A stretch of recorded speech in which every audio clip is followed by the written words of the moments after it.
Ini adalah sebuah cerita yang mengisahkan tentang seorang anak kecil yang dirawat oleh harimau putih. Jangan lupa subscribe dan saksikan cerita selengkapnya. Di sebuah desa kecil yang dikelilingi oleh hutan lebat, hiduplah seorang anak bernama Rizal. Dia adalah seorang anak kecil yang nasibnya tidak seberuntung anak-anak lainnya. Ibunya meninggal ketika Rizal masih bayi, dan ayahnya, seorang petani sederhana, meninggal dunia karena sakit yang tak dapat diobati ketika Rizal baru berusia 7 tahun. Sejak saat itu, Rizal harus belajar bertahan hidup seorang diri. Rumah kecil dari kayu tua yang sudah rapuh menjadi satu-satunya tempat berteduh. Untuk makan, Rizal mengandalkan hasil dari mencari sisa-sisa panen di ladang yang ditinggalkan atau memungut buah-buahan liar dari hutan dekat desa. Penduduk desa mengenal Rizal sebagai anak yang pendiam. Kadang-kadang mereka memberinya makanan, tetapi bantuan itu tak selalu datang, karena banyak dari mereka sendiri yang hidup dalam kesulitan. Malam-malam Rizal sering dihabiskan dalam kegelapan. Lampu minyak jarang menyala karena ia tidak punya uang untuk membeli minyak. Dalam kesendiriannya, Rizal sering merenung. Ia bertanya-tanya mengapa hidup begitu berat baginya. Untuk bertahan hidup saja, ia harus berjuang keras. Namun, di balik kesedihannya, Rizal menyimpan kerinduan yang mendalam pada orang tuanya, terutama pada cerita-cerita ayahnya tentang keberanian dan kekuatan dalam menghadapi kesulitan. Rizal percaya bahwa suatu hari ia juga akan menemukan kekuatan itu dalam dirinya, meski saat itu hidupnya penuh dengan kegetiran. Namun, ia menyadari bahwa dunia di luar sana begitu luas dan penuh rahasia. Ia ingin menjelajahi hutan yang misterius, sungai yang mengalir jernih, dan mendengar bisikan angin yang seakan membisikkan harapan.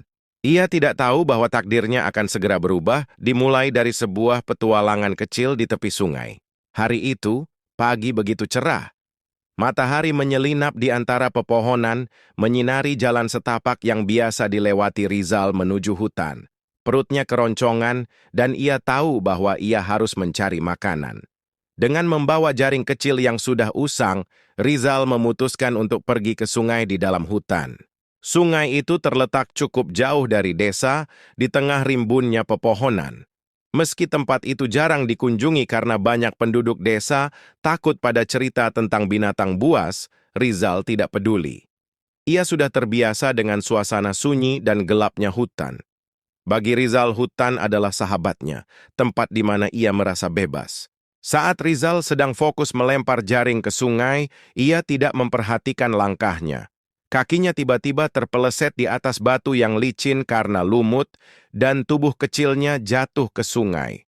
Air yang dingin menyelimuti tubuhnya. Rizal mencoba berenang ke tepian, tetapi arus sungai terlalu kuat. "Tolong!" teriaknya, namun suaranya hanya bergema di antara pepohonan. Tidak ada seorang pun di sana untuk mendengarnya. Tubuh kecilnya terseret oleh arus, menghantam bebatuan hingga akhirnya ia kehilangan kesadaran. Rizal terbawa jauh dari tempat ia jatuh, ke bagian sungai yang lebih dalam dan terpencil. Tubuhnya yang kecil terombang-ambing tak berdaya. Namun saat itulah sesuatu yang ajaib terjadi. Dari balik semak-semak di tepi sungai, muncul seekor harimau putih yang besar dan gagah. Harimau itu mengamati tubuh kecil Rizal yang tergeletak di tepian sungai. Dengan langkah hati-hati, ia mendekati Rizal dan mengendus tubuhnya. Harimau itu kemudian menggigit baju Rizal dengan lembut, mengangkatnya, dan membawanya pergi ke dalam hutan. Hutan menjadi saksi bisu atas pertemuan yang tak biasa ini. Rizal yang malang tanpa sadar telah memasuki sebuah takdir baru yang tak pernah ia bayangkan sebelumnya. Kesadaran Rizal perlahan kembali. Ia merasa tubuhnya berat dan pegal, sementara hawa dingin menusuk kulitnya. Namun, saat ia membuka matanya, yang pertama ia lihat bukanlah langit atau pepohonan, melainkan sepasang mata tajam yang bercahaya seperti bulan purnama. Rizal terkejut, tubuhnya gemetar. Di depannya berdiri seekor harimau putih besar, bulunya bersih dan berkilauan seperti salju dengan garis-garis hitam yang menambah kesan gagah. Harimau itu hanya menatap Rizal tanpa bergerak, seolah memastikan bahwa anak kecil itu sudah sadar. Apa yang terjadi?" gumam Rizal dengan suara bergetar. Ia menyadari bahwa dirinya berada di sebuah gua kecil yang hangat dan terlindung dari angin malam. Di sana ada tumpukan daun dan rumput kering yang menjadi alas tidurnya. Harimau itu mendekat membuat Rizal semakin takut, namun harimau itu tidak menunjukkan tanda-tanda ingin mencelakainya. Dengan gerakan lembut, harimau itu menjilati luka di kaki Rizal. Saat itu Rizal merasa kehangatan yang aneh mengalir dalam dirinya. "Mengapa? Mengapa kau menolongku?" bisik Rizal, meski ia tahu bahwa harimau itu tidak akan menjawab. Harimau putih itu hanya menatapnya dalam diam, tatapan yang hangat dan penuh kasih sayang.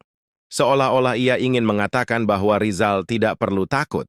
Seiring berjalannya waktu, ketakutan Rizal perlahan berubah menjadi rasa kagum. Ia mulai menyadari bahwa harimau itu bukan sekadar binatang buas, melainkan makhluk yang memiliki jiwa baik. Rizal menamai harimau itu Saka, yang dalam bahasa desa berarti pelindung. Rizal juga belajar banyak hal dari Saka. Ia memperhatikan bagaimana Saka berburu dengan tenang, mencari sumber air yang jernih, dan menghindari jejak bahaya. Meski mereka tak berbicara dalam bahasa yang sama, Rizal merasa bahwa ia dan Saka saling memahami. Saka tidak hanya menyelamatkan hidup Rizal, tetapi juga memberinya pelajaran tentang keberanian, ketenangan, dan ketangguhan. Dalam hati kecilnya, Rizal mulai merasa bahwa hutan dan Saka adalah keluarga barunya yang memberinya kehangatan yang sudah lama hilang sejak ia kehilangan orang tuanya.